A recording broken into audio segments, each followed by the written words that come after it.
I overheard my dad tell my brother, "Your sister? She's worthless, she's done." I looked at Mom. She just smiled. That night, I moved every dollar I had. The house smelled of sage and roasted turkey, the kind of warmth that should have promised comfort. I was moving down the hallway toward the guest room when I noticed the study door left slightly open. My father's voice carried through the crack, low but firm. "Your sister, she isn't worth a penny, she's done." For a second, I thought I had misheard. Then Nathan's soft reply followed, uncertain, almost apologetic. I stood frozen, my pulse hammering in my ears. From my angle, I could just glimpse the curve of my mother's shoulder as she hovered by the window. Richard shuffled papers at his desk. Nathan sat slouched on the sofa, but it was Sylvia who turned her head first. Her eyes met mine across the narrow opening. Instead of shock or shame, she offered the smallest smile, as if she had been waiting for me to hear. The smile hollowed me out more than the words themselves. It told me everything I had feared, but never wanted to believe, that my place in this family had been quietly revised, my value appraised and dismissed, all without my voice in the room. I stepped back into the shadows, every memory of overlooked trophies and deferred praise colliding into one sharp truth. The house felt colder despite the fire burning in the hearth, each portrait on the wall reminding me whose face had always mattered more. By the time I reached the guest room, my hands trembled so violently I could barely close the door. I sat on the edge of the bed, staring at the bland floral comforter, the sounds of laughter from downstairs drifting upward, as if nothing had broken. But something had, and I knew I would not sleep that night. Sleep refused me, and instead my mind wandered backward through the years, tallying a ledger of childhood moments that now made terrible sense. Nathan was always the one under the lights when he made the debate finals his junior year. My parents flew across the country without hesitation. That same week I had qualified for the state math championship. I went alone with my teacher, my parents sending me off with a polite smile and a reminder that Nathan needed their support more.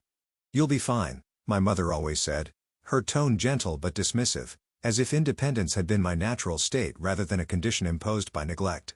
I learned early that recognition was a resource allocated sparingly and rarely to me. There was one exception, my grandmother, Helen.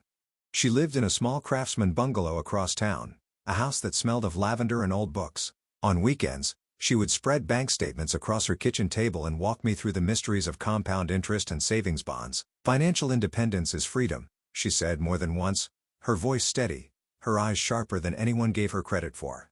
While Nathan complained those visits were boring and often stayed home, I absorbed every word. When she passed away during my senior year, she left me $15,000, specifically earmarked for education at the reading of the will. I caught the quick glance my parents exchanged, something brittle in their expressions.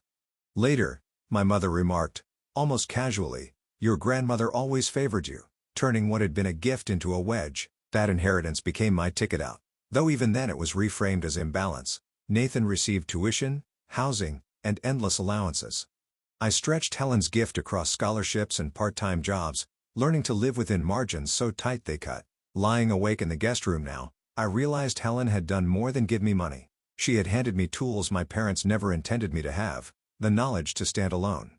As I pressed my palms against the quilt, I knew those lessons were about to become my only defense because the account I had once called family had just declared me insolvent. Northwestern was the first place I felt both invisible and free at the same time. Invisible because no one there cared about the Albright family name.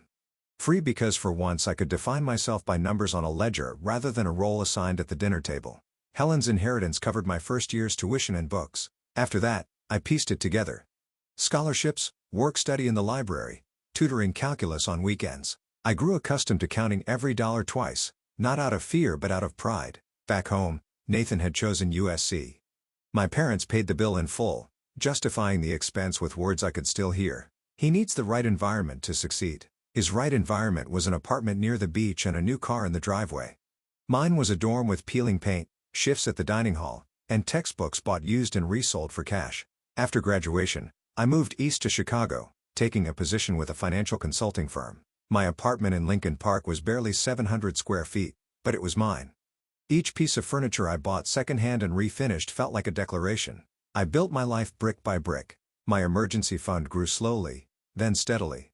Retirement contributions followed, and eventually a portfolio that outpaced even some of my older colleagues. But discipline did not erase obligation. Every month without fail, I wired $500 back to Portland. It had begun years earlier during what my father called a temporary slowdown in the construction business. I told myself it was my contribution, proof I still belonged to the family unit. Despite the distance, even after the company recovered, the transfers continued unquestioned. I thought of it as duty then, as though my independence had to be subsidized by a tether. Tonight, sitting in the guest room with my parents' voices still echoing through me, I saw it differently. The money I had sent all those years was more than obligation.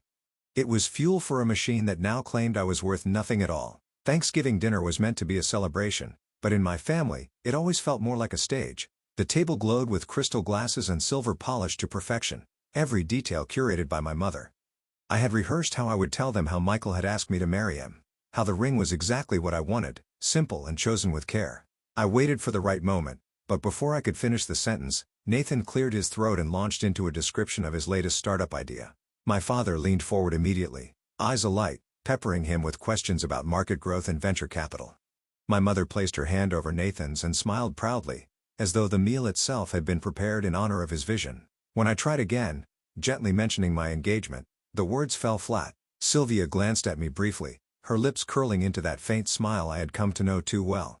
It was the smile that told me she heard me, and also that she had already decided the subject was unworthy of attention. The conversation shifted back to Nathan, and my news vanished like a dropped fork beneath the table. Hours later, while the house settled into its late-night quiet, I walked past the study. The door stood ajar again. Richard's voice was firm, certain. The business, the house, the trust, all of it will go to Nathan. It's already structured. She doesn't need any of it. I held my breath, my heart hammering against the wall of my chest.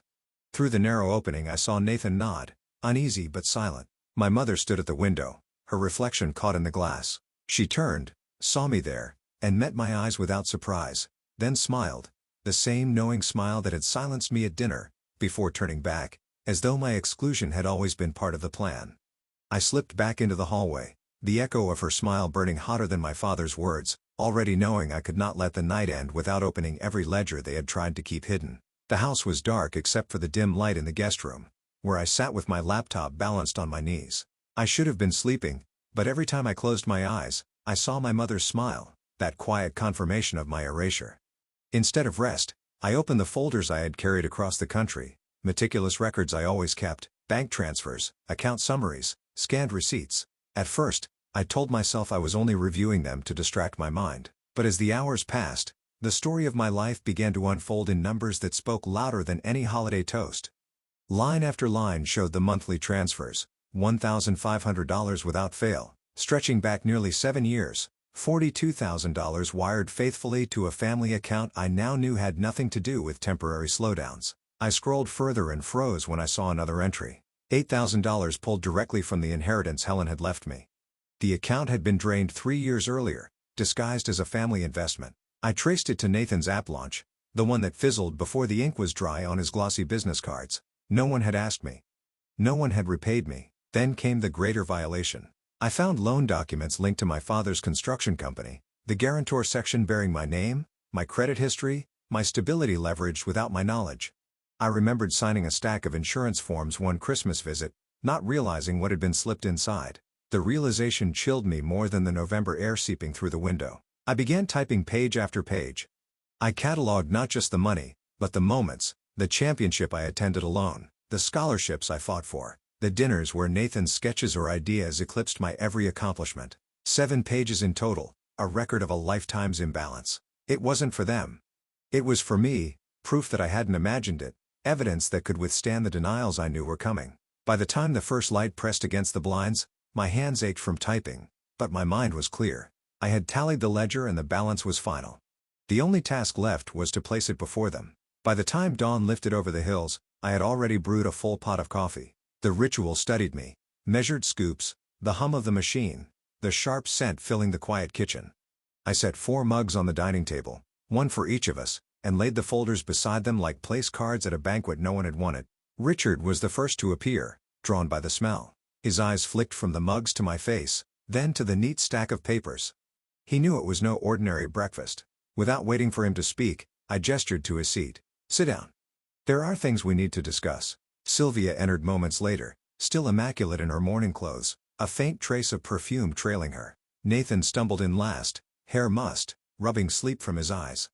They took their places, puzzled but wary. I slid a folder toward each of them. Inside is a complete record of every dollar I've contributed to this family since leaving for Chicago, $42,000 in transfers, $8,000 stolen from the inheritance Grandma Helen left me, and fraudulent loan documents signed in my name. Read them. Richard flipped a page, his jaw tightening. This is unnecessary, he said.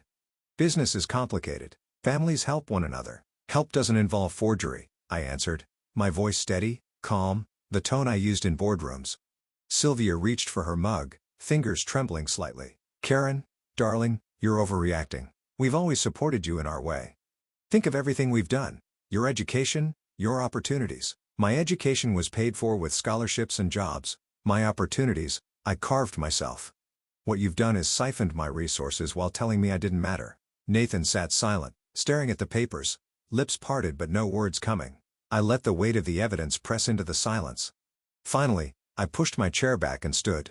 I'm done. No more transfers. No more guarantees. I will not underwrite this family while being erased from it. The room seemed to contract, the polished table suddenly too small to contain us. Richard's eyes narrowed. Sylvia's face paled. Nathan's fingers tightened around the folder. I left the words there, final, already preparing for what would come next. Nathan was the first to break the silence, his voice rough with disbelief. Karen, you've misunderstood. Dad never meant you weren't included. These things are complicated. You're making it sound worse than it is. I met his eyes across the table. Did I misunderstand working nights at the library while you were given a car at 16? Did I misunderstand paying my own way through Northwestern while Mom and Dad covered every dollar of your tuition at USC? Did I misunderstand sending $500 a month from my salary while you lived rent-free in an apartment they furnished for you? Color drained from his face. His mouth opened, then closed again, no words arriving quickly enough to blunt the truth. I leaned forward. The app launch you bragged about, the one that failed within months, do you know where part of the funding came from? His brows knit, uncertainty flickering. Dad said $8,000. I cut in, from Grandma Helen's inheritance, money left to me for education. It went into your project without my knowledge and without a single word of repayment. The paper in his hands trembled as he scanned the lines of my documentation. For the first time, he looked less like the favored son and more like someone who had been kept in a carefully curated illusion. He turned to our parents, his voice rising. Is this true? You took her money to cover my business? You've been using her transfers all these years.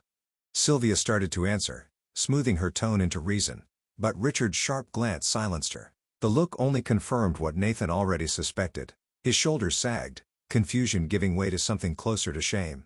For the first time, I saw the strings that had kept him elevated, and I watched him realize they had been pulled by the same hands that had tied me down. The room felt different then, as if the script had slipped from their control, and Nathan was left staring at the pages, unsure whether to keep reading or to finally set them aside.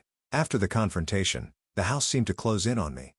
Every polished surface reflected back a version of myself I no longer recognized. I returned to the guest room and began to pack. The movements were efficient, practiced, like preparing for a business trip, though this time I knew I would not be coming back. On my laptop, I canceled every authorization connected to the family accounts. The automatic transfers stopped with a few clicks, and I sent notices to my bank that no future payments should be processed. Next came the harder work, placing freezes on my credit reports, locking down the identity my father had used so freely.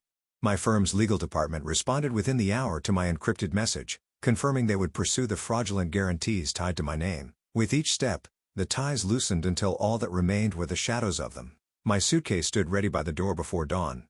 I had already changed my flight to Boston, where a new senior role waited. It was more than a promotion. It was a chance to start over in a city where no one knew me as Richard and Sylvia's daughter, where my work would stand without comparison.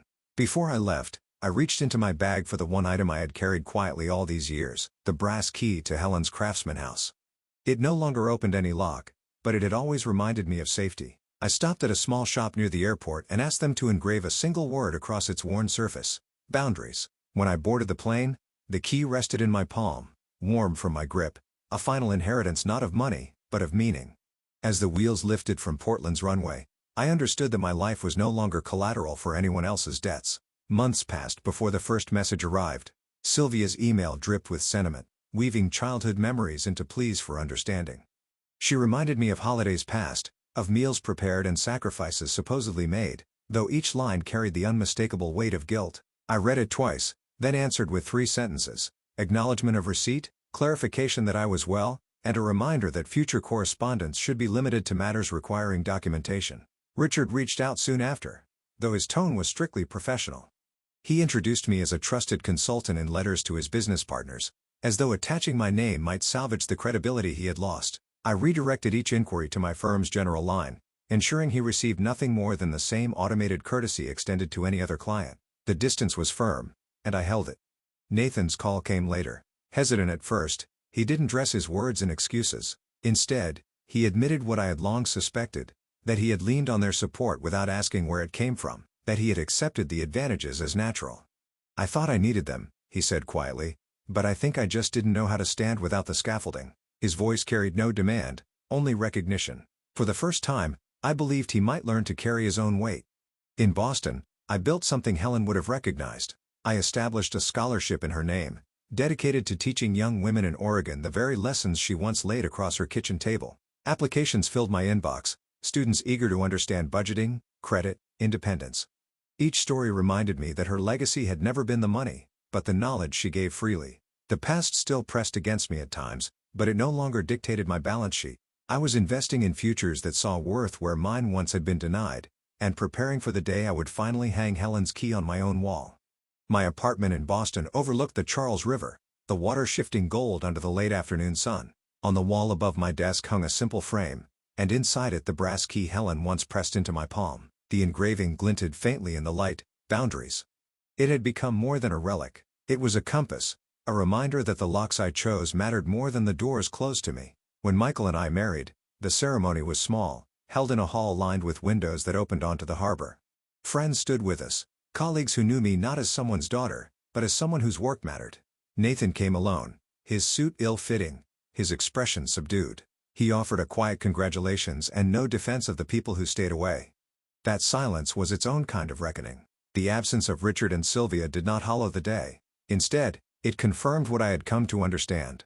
Family is not defined by bloodlines or shared tables, but by those who invest in your worth without demanding repayment. My grandmother had known that truth long before I did. She planted it in me, and I carried it here to this city, to this life I built without their scaffolding. In the evenings I sometimes sit beneath the frame and let my eyes rest on the key. It no longer opens Helen's Craftsman House, but it unlocks something far greater. It speaks of freedom earned, of dignity reclaimed, of love chosen rather than owed. And as I look out over the river, I know that the future waiting beyond my door is one I will open on my own terms.